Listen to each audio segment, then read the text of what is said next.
బయటపడ్డది Congress party భాగోతం అంటూ కూడా వస్తుంది. యూసఫ్ కూడా బూత్ నెంబర్ 246లో ఒకటే ఇంట్లో 43 ఓట్లు నమోదైనట్టుగా కూడా తెలుస్తోంది. అలాగే ఇటీవల నకిలీ ఓటర్ల కార్డుల అడ్డంగా దొరికిపోయిన కాంగ్రెస్ అభ్యర్థికి సంబంధించి కూడా దీనికి సంబంధించి వస్తుంది. ఒకటే ఇంట్లో 43 ఓట్లు నమోదు చేయించారంటూ కూడా ఆరోపణలు వస్తున్నాయి.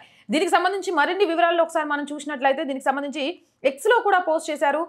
దీనికి సంబంధించిన ఇంటి నెంబర్లతో సహా ఎక్కడైతే ఓట్ చోరీ జరిగింది అనుకుంటున్నారు కొవ్వూరి కార్తిక్ పేరు మీదే ఒకే ఇంటి అడ్రస్ తోటి 3 ఓట్లు నమోదైనట్టుగా కూడా చాలా క్లియర్ గా తెలుస్తుంది. అలాగే హౌస్ నెంబర్ 83231/B/118 కింద 50, అలాగే 83231B/119 కింద 10, 83231B/164 కింద 8, 8/3/231B/160 కింద 43 ఇలా ఓట్లకు సంబంధించి చోరీ జరిగింది. డిస్ట్రిక్ట్ ఎలక్షన్ ఆఫీసర్స్ కి సంబంధించిన సిఇఓ హైదరాబాద్ లో కూడా అప్లోడ్ చేశారు. దీనికి సంబంధించి